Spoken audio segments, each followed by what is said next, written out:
Hey, Boundless Grace Church family, Ron Branscombe here. Want to give a quick shout out to Wednesday night Bible study. We're going through the book of Exodus.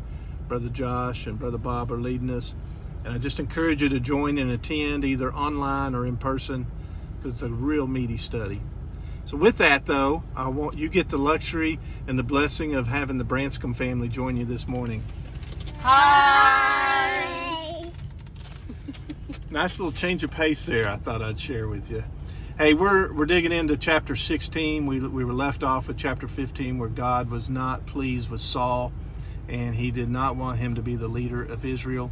And so he had shared with Samuel in verse 1, said, "The Lord said to Samuel, how long will you mourn for Saul, since I have rejected him as king over Israel? Fill your horn with oil and be on your way. I am sending you to Jesse of Bethlehem. I have chosen one of his sons to be king." And so with this, Samuel knew he was going to have to go through the town where Saul was currently at, and he had fear and concern that Saul would try to kill him. And we get a nice little picture of Saul's leadership here. He was leading by fear, not necessarily by encouragement or leading in a godly way. But God encouraged Samuel to take a heifer and to go meet Jesse and have fellowship and have sacrifice. And with that, he was going to appoint a new king. So Samuel obeyed and followed God's direction, and he goes to Bethlehem. And at that time, he meets the first son of Jesse, and he thinks, surely this is the one. But it wasn't the one.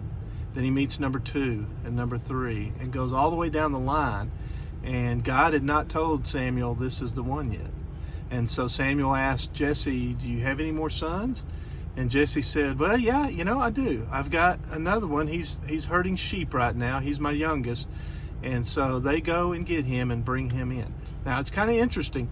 You had, in chapter 10, I'd shared with you, when Saul was appointed king, one of the things he did is he went and hid behind the baggage when it was his turn to be announced as king. Here you have David who's out working and leading as a shepherd. And so you get a different picture of what leadership's looking like. So they bring David over to Samuel, and God anoints and says he's the one. And so Samuel anoints him as the king of Israel. And then with that, we fast forward in that Saul starts having a evil spirit, and the presence of the Lord had left him.